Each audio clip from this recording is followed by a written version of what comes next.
Ես ողջունում եմ մեզ միացած բոլոր լսողներին եւ դիտողներին, հիշեցնում, որ մեզ միացել եք 106 եւ 5 հաճախականությամբ։ Մեր եթերում այս պահին թարմ ուղեղով զրույցն է, իսկ իմ զրուցակիցն է քաղաքական վերլուծաբան Հակոբ Բադալյանը։ Բարի օր, պարոն Բադալյան։ Շնորհակալություն, որ մեր տաղավարում եք։ Հարցեր շատ կան, բայց վերջում Շոյգուն վերջին հայտարարություններից կան, որոնք կարևորագույնն են մեզ համար։ Շոյգուն հայտարարել է, եթե Հայաստանը անդամակցության ճանապարհով գնա Եվրամիության, կարծես թե միանում է պատժամիջոցներին եւ մեր դաշնակից պետության հետ կարծես թե նոր բախման ճակատ է բացվում։ Այս իմաստով արդյոք մենք իսկապես վտանգում ենք մեր հարաբերությունները եւ որքանով է այս պահին ռուսական կողմը ակտիվություն դրսևորում թե Հարավային Կովկասի մասով, թե Հայաստանի վարքագծի մասով, ինչ ակտիվություն եք դուք նկատում։ Ես իհարկե չգիտեմ Շոյգուն ինչի բերումով է ասել այդ մասին, ինչի բերումով է խոսել, հարց են տվել, թե ինչ թեմա է եղել, որովհետև ես այո ծանոթացա այդ հայտարարությանը, բայց ինչ առիթով է արվել, այդքան մանրամասն տեղյակ չեմ, բայց սա էլ ըստ էության տեղավորվում է այն գնահատականների շրջանակում, որ հնչել են Օվերչուկի մակարդակով, արտաքին գործերի նախարարության մակարդակով եւ տեսականում իհարկե հասկանալի է այն ամեն ինչի մասին ասում են սա որպես զգուշացում ես անկեղծ ասած չեմ դիտարկում որպես զգուշացում որովհետեւ նաեւ չեմ մտածում որ Հայաստանը այնքան է կանգնել այդ ճանապարհին եւ այնքան է մոտեցել այդ ճանապարհով Եվրամիությանը եւ այնքան իրատեսական է այդ հեռանկարը որ կա այդպիսի զգուշացումների կարիք եւ կա այդ զգուշացումների հանդեպ որևէ դիրքորոշման կարիք ես կարծում եմ այս խոսակցությունները առավելապես ընթացիկ ինչ որ հանգամանքներով պայմանավորված են իմ խորին համոզմամբ Եվրամիության անդամակցության հարցը շատ հեռու է գործնականությունից նրանք տակտիկական քայլեր են որ արվում են տարբեր իրողություններից ելնելով ես կարծում եմ ռուսական կողմը եւս պատկերացնում է այդ խնդիրը եթե գործնական իրողությունների մասին խոսենք, այսինքն այնպիսի իրավիճակի, երբ Հայաստանը իսկապես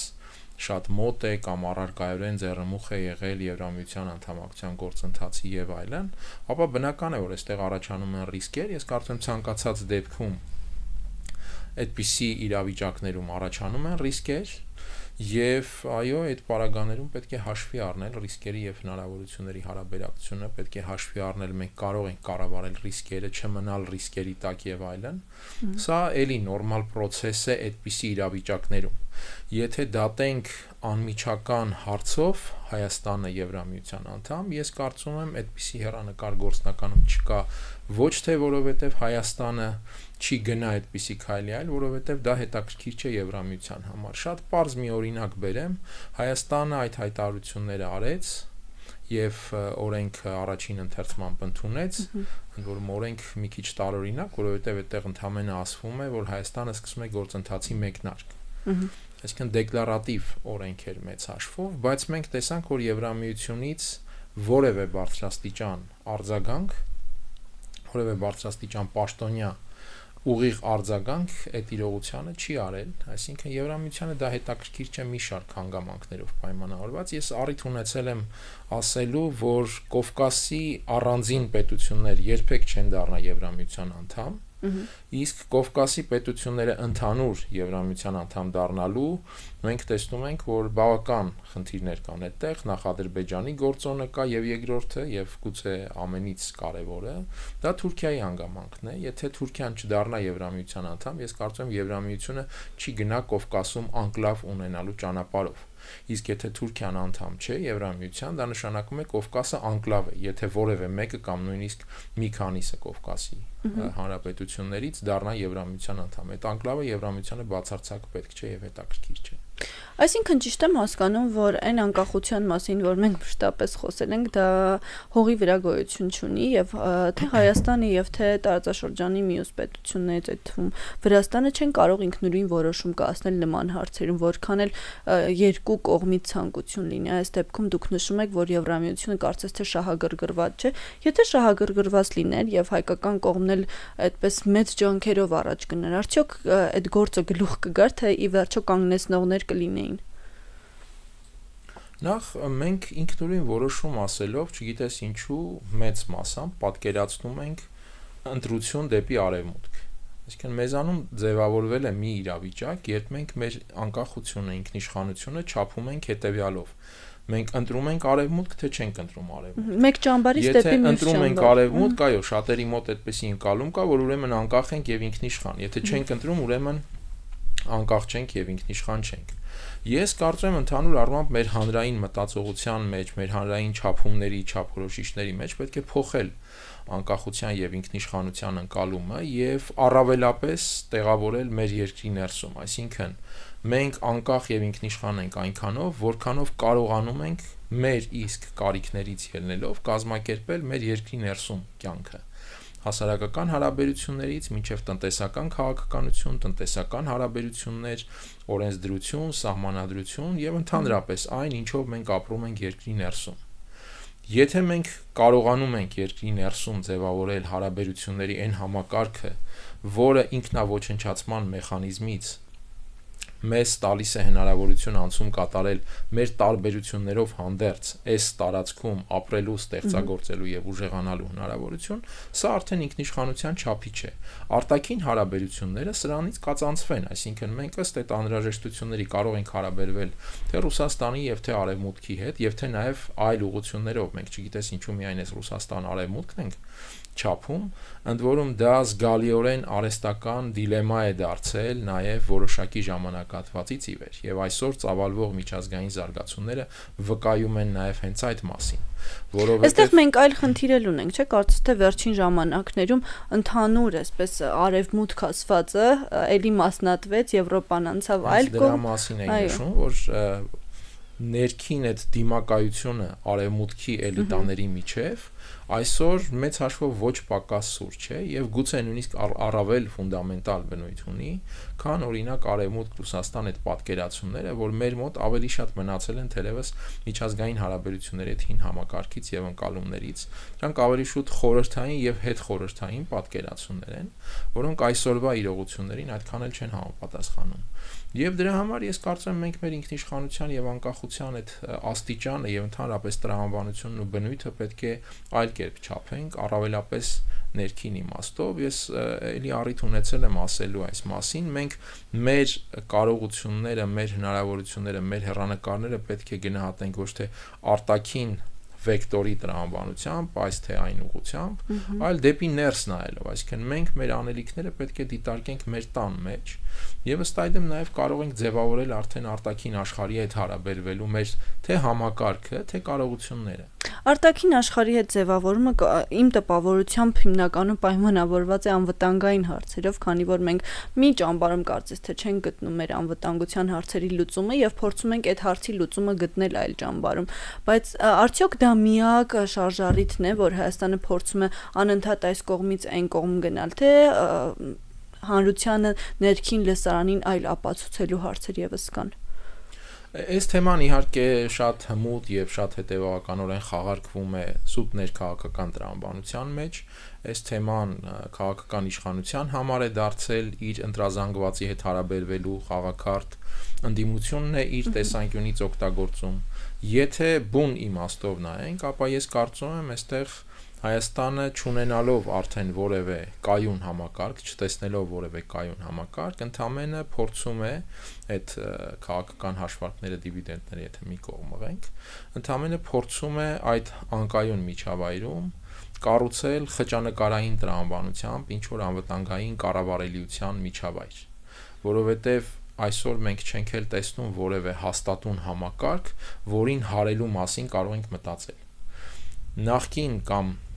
թղթի վրա գոյություն ունեցող համակարգը, ՀԱՊԿ կամ հայ-ռուսական անվտանգային հարաբերությունը ակնհայտորեն չի աշխատում,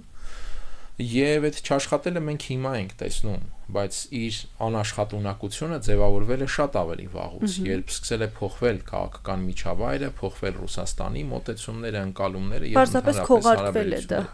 Առիթ չէր լինում, որպեսզի մենք դա տեսնեինք, դրա չաշխատելը, եւ ցավոք սրտի առիթները առաջացան ու մենք տեսանք դա։ Բայց նաեւ այսօր չկա այլ համակարգ, օրինակ եթե այլ ասելով մենք շատ հաճախ դիտարկում ենք դարձյալ ՆԱՏՕ-ն որպես համակարգ, մենք տեսնում ենք այսօր այդ համակարգը եւս վերափոխումների անխուսափելի թերևս թվացող միջավայրում է հայտնվել, անգամ ՆԱՏՕ անդամներն են խոստովանում, որ այդտեղ վերափոխումները անխուսափելի են, Ֆրանսիան խոսում է եվրոպական անվտանգության նոր համակարգի մասին։ Իհարկե, այդտեղ դրսևորումները շատ ավելի մեղմ են տեղի ունենում, համեմատած այն համակարգի, որ մեզանում կար եւ որի հետ մեր հարաբերությունը այդպես ճգնաժամի մեջ հայտնվեց, բայց փաստը դա է, եւ մենք նաեւ չգիտենք, թե այդ մյուս համակարգերը ինչպիսի պատկեր են ստանալու ապագայում, եվրոպական անվտանգությունը ինչպիսին է լինելու։ Հիմա Եվրամիության երկրները քննարկում են եվրոպական բանակ ստեղծելու մասին, այդ նոր համակարգ ստեղծելու մասին։ Այդտեղ ինչ հեռանկարներ են սպասվում։ Մենք ոչ ազդեցություն ունենք այդ ամենի վրա, որ կարողանանք ինչ-որ ազդեցության մեխանիզմ մշակել, պատկեր մշակել եւ գնալ դա իրականացնելու մեր բաժնով,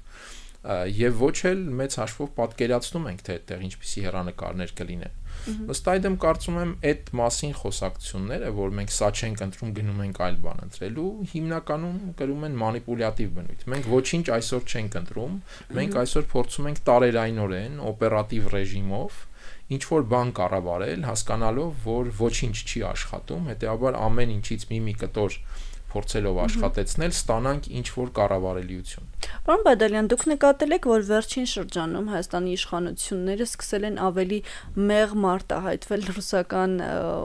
իշխանությունների հանդեպ, սկսել են ավելի այսպես հարաբերությունները չտանել սրման, այնինչ եթե մենք նայենք մի տարի առաջ, 2 տարի առաջ բավականին բարդ իրավիճակ էր ստեղծված, հենց նույն հապկի մասով բախումները շատ-շատ մեծ էին, բայց այսօր կարծես թե իշխանությունը այսպես խուսափողական քայլեր է տանում, մտածելով, որ ամեն դեպքում սրել պետք չէ։ Արդյոք հարաբերությունները այդ կերպ գոնե հնարավոր կլինի վերականգնել ու մենք հնարավորություն ունենք գոնե մեր վտանգավորության այն բարձր մակարդակում էլի շանս ունենալ դիմել ռուսական կողմին։ Ես երբեք չեմ համարել, որ այդտեղ անկառավարելի սրացումներ են տեղի ունենում։ Միշտ համարել եմ եւ գնահատել, որ պարզապես տակտիկական նկատառումներով երկու կողմին կամ բոլոր կողմերին, եթե հապկի մասին խոսենք, եթե հայ-ռուսական ապա երկու, եթե հապկի մասին բոլոր կողմերին։ Փոխադարձաբար բավարարող միջավայր է եղել այդտեղ, եւ այն քայլերը, որ արվել են, ընդհանուր առմամբ բավարարել են բոլորին։ Կառավարելի process-ներ, որի ընթացքում հռետորաբանությունը յուրաքանչյուր կողմ ծառայեցրել է իր նպատակներին, ես նշեցի արդեն պաշտոնական Երևանը, դա կապիտալիզացրել է իր ընտրազանգվածի հետ հարաբերություններում եւ նաեւ որոշակիորեն փորձել է կապիտալիզացնել արևմտյան ուղղությամբ հարաբերություններում այն խճանկարային տրամաբանության մեջ, ինչի մասին խոսում էի, եւ ես նաեւ համարում եմ, որ այն քաղաքականությունը, որ վարվել է, թվում է թե հակառուսական տրամաբանության մեջ եւ արևմտամետության տրամաբանության մեջ, դա տակտիկական իմաստով բավարարել է նաեւ հենց ռուսական կողմին, որովհետեւ հնարավորությունների սահմանափակությունը Ռուսաստանի համար Կովկասում քաղաքականության տեսանկյունից, ազդեցության տեսանկյունից, process-ները կառավարելու տեսանկյունից առաջացրել է անհրաժեշտություն, որ պատասխանատվությունը մնա ոչ միայն իր վրա, այլ նաև այլ դերակատարներ, հատկապես այն դերակատարները, որոնք կարող են եւ կմտածեն Կովկասում իրավիճակը Ռուսաստանի դեմ օգտագործելու մասին, հատկապես այդ դերակատարները, տվյալ դեպքում Եվրամիությունը, հայտնվեն պատասխանատվության տակ Կովկասում կայունության իմաստով։ Սա է տեղի ունեցել մեծ հաշվով եւ ես ինչպես նշել եմ, այսօր էլ այդպես եմ կարծում, որ այդ իրավիճակը տակտիկական առումով բավարարել է նաեւ Ռուսաստանին։ Ռետորաբանությունը հասկանալի է, ժանրի կանոններ, ինչպես հայտնի կատակերգությունում, հարսնացուն կգոռա, կբղավի եւ այլն, բայց դա հին ավանդույթ է։ Այսինքն հիմա այստեղ էլ քաղաքական ժանրի կանոն է, այսինքն Ռուսաստանը իր դժգոհություններն է արտահայտել եւ այլն, բայց փոխադարձաբար ընդունելի տրամաբանություն է եղել։ Հիմա այստեղ չեմ ուզում, որ մեր ունկնդիրները կամ ռադիո լսողները կամ դիտողները համարեն, որ թատրոնի մասին եմ խոսում, այսինքն Հայաստանն ու Ռուսաստանը նստել են, պայմանավորվել են, որտեվ կան նաև այդպիսի մեկնաբանություններ, դուք կգնաք Արևմուտք, արևմտամետ կխաղաք եւ այլն, ես այդ թատրոնի մասին չեմ խոսում, Քաղաքականությունը ի վերջո փոխադարձ ընկալումներով ձևավորվող երևույթ է։ Եվ եթե այդ ընկալումներում կա ինչ-որ ընդհանուր շահ, որ դիտարկվում է այդ համատեքստում, ապա process-ը ձևավորվում է այդպես։ Ես կարծում եմ process-ը ձևավորվել է հենց այդ տրամաբանությամբ։ Ռուսաստանի համար շահեկան է եղել, որ Հայաստանը կարողանա իրեն մի քիչ դուրս դնել պատասխանատվությունից եւ Արևմուտքին, Եվրամիությանը բերել պատասխանատվության դաշտ։ Այս փորձն է կատարվել։ Դրա համար, երբ խոսվում է հայ-ռուսական հարաբերությունը վերականգնելու մասին, ես կարծում եմ, այստեղ վերականգնելու խնդիր չկա։ Ինչու որովհետև ընդդիմությունը մշտապես դրա մասին էր խոսում, օրակարգի իրենց թիվ 1 հարցը չվատացնել կանոնի մեջ են։ Իրենք էլ իրենց ժանրի կանոնի մեջ են։ Ես կարծում եմ քաղաքական իմաստով համարժեք չէ պատկերացնել, որ հնարավոր է հայ-ռուսական հարաբերություն վերականգնել այնպես, ինչպես օրինակ թղթով եղել է մինչև հիմա։ Դա չի աշխատել ոչ թե որովհետև օրինակ Հայաստանի իշխանությունը չի կարողացել աշխատեցնել, դա չի աշխատել, որովհետև Ռուսաստանի շահերից չէր բխում եւ շատ վաղուց։ Երբ օրինակ Ռուսաստանը բազմամիլիարդ սպառազինություն է վաճառում Ադրբեջանին, Ադրբեջանի հետ անցնում է ռազմավարական գործընկերության համաձայնագրերի եւ այլն, իսկ դա տեղի է ունեցել 2000-2001 թվականներից սկսած եւ ոչ թե վերջերս։ Դա նշանակում է, որ հայ-ռուսական այդ թղթային հարաբերությունը սկսում է կտրվել միջավայրից եւ առաջանում է ճգնաժամ։ Այդ ճգնաժամը կառավարելու խնդիրն է եղել։ Հիմա գուցե տարբեր նախագահներ, տարբեր իշխանություններ եւ Նիկոլ Փաշինյանը տարբեր որակով են կառավարել։ Գուցե հնարավոր էր ավելի որակով կառավարել ճգնաժամը։ Ես այստեղ որևէ պնդում չեմ անի, բայց հարաբերությունը վերադարձնել այնպես, ինչպես գրված է թղթին, այդպես չի լինի, որովհետեւ այդ հարաբերությունն էլ մնաց հին աշխարհակարգում։ Նոր աշխարհակարգը ենթադրելու է նաև հայ-ռուսական նոր հարաբերություն, որովհետև ենթադրելու է Կովկասում ռուսական նոր քաղաքականություն։ Հիմա Ռուսաստանը նշում է, որ ինքը փորձում է այդ 3 գումարած 3 ձևաչափը վերածել կազմակերպության։ Այսինքն սա իրենց պատկերացումն է։ Կովկասում ձևավորել մեծ հաշվով այսպես հավաքական կառավարման մեխանիզմ։ Այո, իրենք կփորձեն լինել այդտեղ առավելագույնս ազդեցիկ տարբեր մեխանիզմներով, դրանցից մեկը օրինակ դիտարկեցին Ռուսաստանի հետ Իրանի հետ ներողություն ռազմավարական գործընկերության հետ մեծ պայմանագիրը 20-ամյա հեռանկարով։ Այսինքն այս փոփոխություններն են տեղի ունենում եւ հետեւաբար մենք ոչ թե պետք է մտածենք վերականգնել հայ-ռուսական հարաբերությունը, այս նկատի ունենալով որպես ուղենիշ դրա թղթային բնույթը, որ եղել է միջև հիմա եւ որը չի աշխատել եւ չէր աշխատելու, չի էլ աշխատի ապագայում, այլ ինչպիսի նոր հարաբերություն են կառուցում։ Այո, ստեղծել ավելի հարմարավետ է։ Սա է եւ կյանքից նվազ կտրվածը կամ գուցե այստեղ սխալ է ձևակերպումը նվազ կտրված, կյանքին կապվածը, այսինքն այն ինչը կաշխատի ռեալ եւ ոչ թե այն ինչը թղթի վրա կարող է այսպես շատ պաթետիկ եւ հնչեղ լինել, բայց որը պարզապես կյանքից կտրված հարաբերություն է լինել։ Շատ լավ, պարոն Բադալյան, նոր աշխարհակարգից դուք խոսեցիք, կուզեմ այդ իմաստով հասկանալ, արդյոք Թրամփը այն հայտարարությունները, թե խաղաղության ոսկե դարաշրջան են իրենք բերում եւ փորձում են աշխարհի համար նոր այսպես խաղաղ մոտեցումներ որդեգրել, արդյոք դա կարող է այս նոր աշխարհակարգի ձևաչափի մեջ տեղավորվել եւ որքանով է այս պատերազմական իրավիճակը համընկնում այդ հայտարարությունների հետ, եթե մենք նայենք աշխարհին, գրեթե անկյուն չկա, որտեղ պատերազմ չլինի, բախումներ չլինեն, ներքաղաքական ինչ-որ սրացումներ չլինեն, ինչի մասին է խոսում Միացյալ Նահանգները եւ երբ կարող է սկսվել այդ իրական խաղաղությունը, որը իրենք են ուզում բերել։ Երբ այդ պատերազմների միջով կպայմանավորվեն, անցնելով այդ պատերազմների միջով, կպայմանավորվեն, թե ինչպես են հարաբերվելու տնտեսական իմաստով, քաղաքական իմաստով, ռազմական իմաստով, այսինքն երբ կբաժանեն աշխարհը, պայմանական հիմա օգտագործվում է նոր յալթա տերմինաբանությունը, երբ կմոտենա իրավիճակը այդ նոր յալթայի համաձայնությունների, դա մոտենալու է պատերազմներով։ Տեսեք, Միացյալ Նահանգները կարծես թե անընդհատ խոսում է խաղաղության մասին, բայց հենց ինքը նկրտումներ ունի այլ տարածքների հանդեպ, ինչը նոր պատերազմների պատճառ կարող է դառնալ։ Որքանով է տրամաբանական է սա ամենը։ Այդ խաղաղության մասին խոսակցությունը իհարկե քարոզչություն է, այսինքն դա Տրամփի քարոզչական նարատիվն է ամերիկացիների հետ հարաբերություններում, այսինքն իր ընտրողների հետ հարաբերություններում, քանի որ նա իշխանության էր գալիս կամ իշխանության էր փորձում գալ ուկրաինական պատերազմի պարագայում, որի հովանավոր դեմոկրատական վարչակազմն էր, մեծ հաշվով հովանավոր, նախաձեռնող, խթանող եւ այլն։ Թրամփը այստեղ հակառակն էր փորձում հակառակի վրա էր փորձում շեշտադրում անել, խաղաղության վրա։ Բնականաբար նա միջև վերջ խոսելու է խաղաղությունից։ Փաստորեն Նիկոլ Փաշինյանն ու Դոնալդ Թրամփը նույն ուղեգծով են շարժվում։ Բոլոր քաղաքական գործիչներն են նույն ուղեգծով, որոնք պայքարում են իշխանության համար։ Ես կարծում եմ, այդտեղ բոլորը մեծ հաշվով ունիվերսալ են, այսինքն ասել բաներ, որոնք իրենց պատկերացման առավելագույնս հանրահաճ են, եւ անել բաներ, որոնք իրենց պատկերացման առավելագույնս բավարարում են իշխանություն մնալու, պահելու այդ խնդիրներին։ Այդ տեսանկյունից իհարկե, եթե աշխարհի բաժանման process-ը եւ մենք ակնհայտ տեսնում ենք, որ այդ process-ն է, աշխարհը այլ կերպ բաժանել քան պատերազմներով, գամես թե ոչ, դա հնարավոր չէ, այսինքն այդ աշխարհի բաժանումը նշանակում է ավելի փոքր դերակատարում, փոքր ռեսուրսներ ունեցող պետությունների եւ ժողովուրդների ճակատագրերի տնօրինում։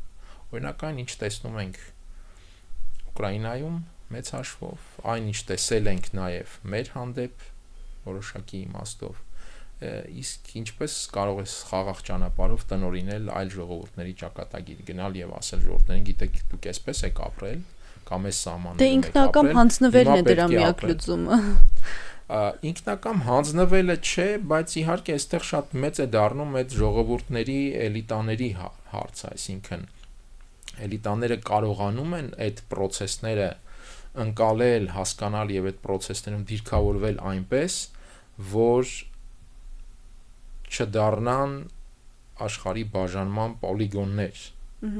եւ կարողանան իսկապես պայմանավորվել։ Այստեղ անխուսափելի է պայմանավորվել, այսինքն դու կամ կարողանալու ես պայմանավորվել, կամ քեզ պատերազմով պարտադրելու են, մեծ զոհերի գնով պատերազմով, բայց պարտադրելու են ինչ-որ իրավիճակ։ Պետք է սրան առերեսվել, այսինքն ես այդ ռոմանտիկ պայքարը միջև կյանքի վերջ, այդպես անմնացորդ, ազգովի մեռնելու այդ ռոմանտիկ պատկերացումները, որքան էլ պոպուլյար կարող են լինել, ես դա չեմ ընդունում ինչ իմաստով, եթե գերտերությունները ձեռնմուխ են եղել քո հանդեպ ինչ-որ պայմանավորվածությունների process-ի, դու պետք է կարողանաս մտնել այդ պայմանավորվածությունների մեջ եւ առավելագույնս շահեկան իրենց հետ կարողանաս պայմանավորվել։ Եթե դու գնում ես այդ process-ի դեմ, քեզ պարզապես պարտադրելու են դա տասնյակ հազարավոր զոհերի գնով, գուցե 100,000-ավոր զոհերի գնով, բայց պարտադրելու են։ Հիմա կարծես թե մենք process-ներին դեմ չենք գնում, բայց մեզ չեն էլ հարցնում, իրականում մենք ինչ ենք ուզում։ Process-ներին դեմ չգնալ այն չէ, որ մենք որևէ մեկին ոչ ասենք։ Process-ներին դեմ գնալ է նաև այն, երբ դու process-ները չես հասկանում եւ զբաղված ես բոլորովին այլ բաներով։ Այսինքն այդ process-ներին դեմ չգնալն այն չէ, որ դու հանձնում ես քո շահերն ու իրավունքները։ Process-ներին դեմ չգնալը պարզապես այսպես ճակատով պատերին չխփելն է։ Սա է խնդիրը, որովհետեւ սրա հոմանիշը հանձնվելը չէ, ես պատրաստ եմ ամեն ինչի, ինչ կորոշեք, ես պատրաստ եմ եւ համաձայն եմ։ Այդպես չի կառուցվածքը, այսինքն այնպես չի, որ գերտերությունները չեն ուզում ոչ լսել։ Գերտերությունները ուզում են լսել ոչ այն սուբյեկտներից, որոնք իրենց ուզածը պատկերացնում են, իրենց նպատակներ ունեն եւ կարողանում են բացատրել։ Այդտեղ իրենք հակված են պայմանավորվել քեզ հետ, բայց նաեւ դու պետք է կարողանաս հաշվի առնել իրենց շահերը, ընկալել իրենց շահերը, որպեսզի կարողանաս պայմանավորվել, որովհետև միայն իրենք բնականաբար չեն նստելու եւ քո շահերի հետ այսպես հաշվի նստեն։ Դե դա միանշանակ հաշվի առնեն։ Այսինքն այստեղ այդ ընդգծեմ շեշտեմ, որ խոսքը այն մասին չէ, որ պետք է հանձնվել եւ ասել դուք ինչ կորոշեք, ես համաձայն եմ։ Պարզապես պետք չէ գնալ այսպես առճակատման տրամաբանության մեջ։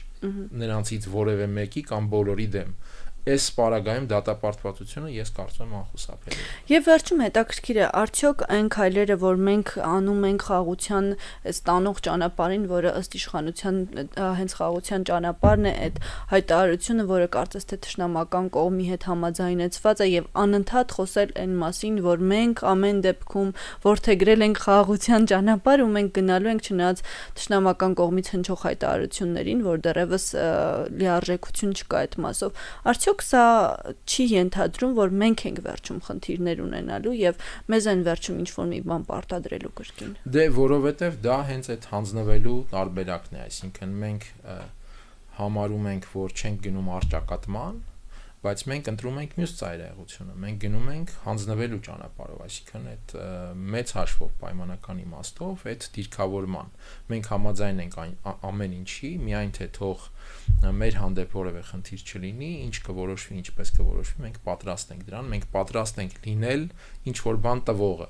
Միայն թե ուզում ենք, որպեսզի դա չտանք պատերազմով։ Մի ծայրահեղությունից մենք հայտնվում ենք մեկ այլ ծայրահեղության մեջ, եւ դա իհարկե լինելու է խնդիր։ Այսինքն մեզ դարձյալ չեն դիտարկելու որպես օբյեկտ, ներողություն, սուբյեկտ, որի հետ հնարավոր է ինչ-որ բան պայմանավորվել, որի ոչը կարելի է լսել, որովհետեւ այդ ոչը ունի բովանդակություն, ոչ թե կապրիզ է, ոչ թե այսպես պնդաճակատություն է եւ այլն, այդ ոչը ունի բովանդակություն։ Եվ հետևանքներ։ Գործողություններ գոնե, եթե մենք ասում ենք ոչ ու դուք համաձայն չեք ոչի հետ, մենք պիտի գործողություններ ձեռնարկենք։ Բացատրում ենք, մենք կարողանում ենք ինչ-որ մի բան անել, մենք կարողանում ենք մեր տունը ստեղծել։ Ես դրա համար նշեցի սկզբում, որ մեր լուծումները հենց ներսում կազմակերպվելու կարողությունն է, մեր ինքնիշխանությունն ու անկախությունը, որովհետեւ մեր այոն եւ ոչը, որևէ մեկը երբ լսում է, հասկանա, որ դա մեր այոնն է եւ մեր ոչն է։ Այդ դեպքում թե այոն հաշվի կառնեն, թե ոչը հաշվի կառնեն, այսինքն կլինի արդեն սուբյեկտային հարաբերություն։ Հիմա մենք մի ծայրահեղությունից հայտնվել ենք մյուս ծայրահեղության մեջ, այսինքն մենք ընտրել ենք հանձնվելու հոմանիշը, այսպես ասած։ Ցավոք սրտի։ Շնորհակալ եմ ձեզ զրույցի համար, պարոն Բադալյան, մեզ լսողներին եւ դիտողներին հիշեցնեմ, որ Գործարալիքի եթերում թարմ ուղեղով զրույցներ, իմ զրուցակիցը քաղաքական վերլուծաբան Հակոբ Բադալյանն էր, իսկ ձեզ համար Մոնիկա Մամյանը աշխատեց, կհանդիպենք։